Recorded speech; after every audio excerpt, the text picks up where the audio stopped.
Hi guys, magluluto tayo ng fresh pancit bato guys from Bicol. Ayan. Yan, naglagay tayo dyan guys ng mantika.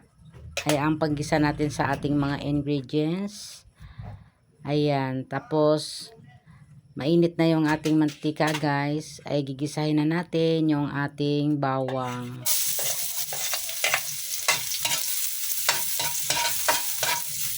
Sumunod naman, ang ilagay natin yung ating sibuyas. Luto tayo guys ng pancit.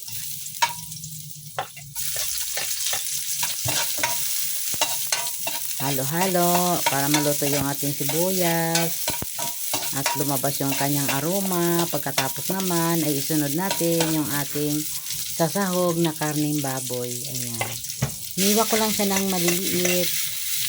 Ayan. Halo ulit. Lutuin natin siya ng golden brown guys, yung ating karne, no? Konti lang. Ayan, para lumabas lang yung kanyang medyo taba-taba ng ating karneng baboy. Ayan.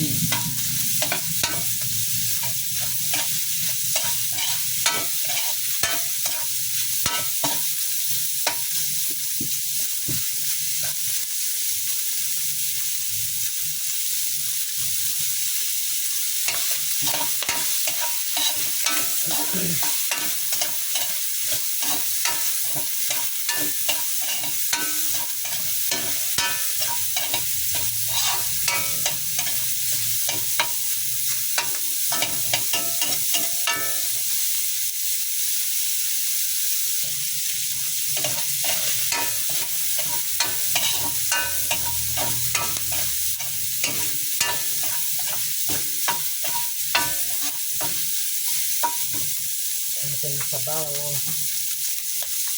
Maglagay tayo ng tubig guys, ng 2 liters. Ayan.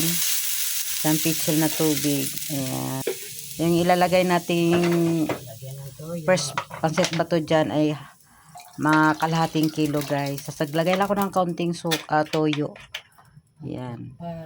Medyo itansya natin yung ating paglalagay para hindi magiging maalat.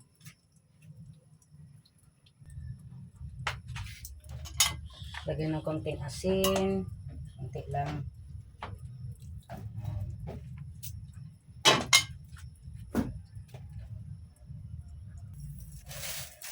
Lagyan na natin yung ating pancit. Fresh pancit bato yan guys. Galing Bicol. Yan.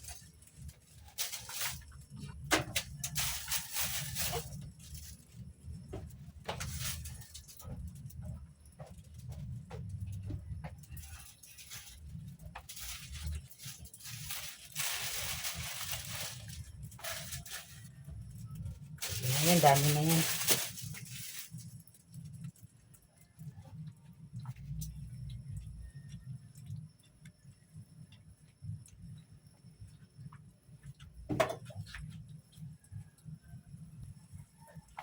Yan, naglagay tayo ng noir. Paminsan. Pino. Ay, sorry.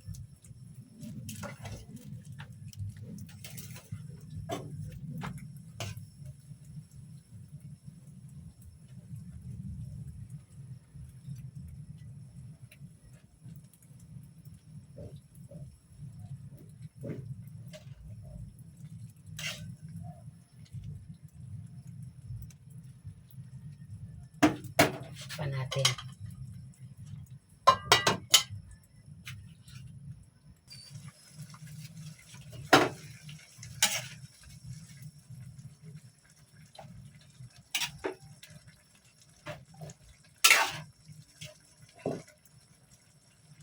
Ayan guys.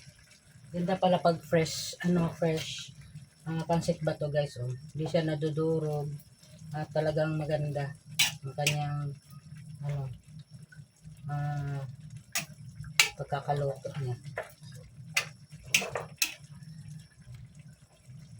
Yan, ang ganda guys. Sarap. Maglagay na tayo ng ating sasawag na cabbage with carrots. Lagay na natin.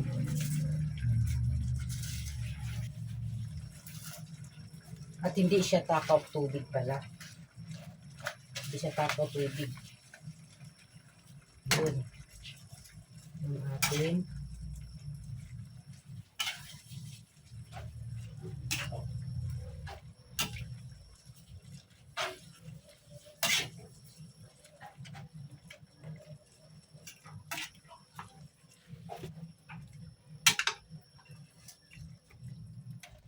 sarap. Paano ito natikman kung okay yung kanyang ating panlasa sa ating niluto.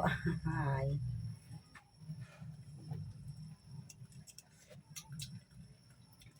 Medyo matabang konti. Lagyan natin ng konting toyo. Ayan, lagyan natin ng konting toyo. Matabang konti. Yan.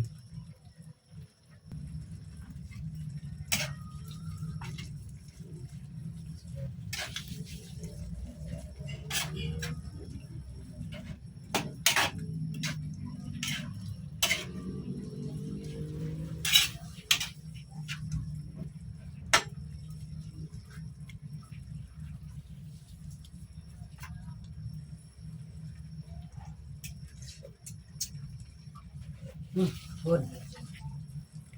And thank you for watching. Ayan guys. Okay na siya.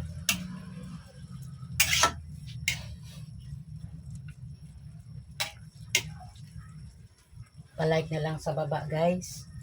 Salamat. Ayan. Thank you for watching. Okay na yung ating niluto. Kain na tayo. Ito na yung ating ulam. Ulam. Pwedeng parisan to ng pandesal. Ayan. At ano pwede. Ayan. Sarap na. Kain na na.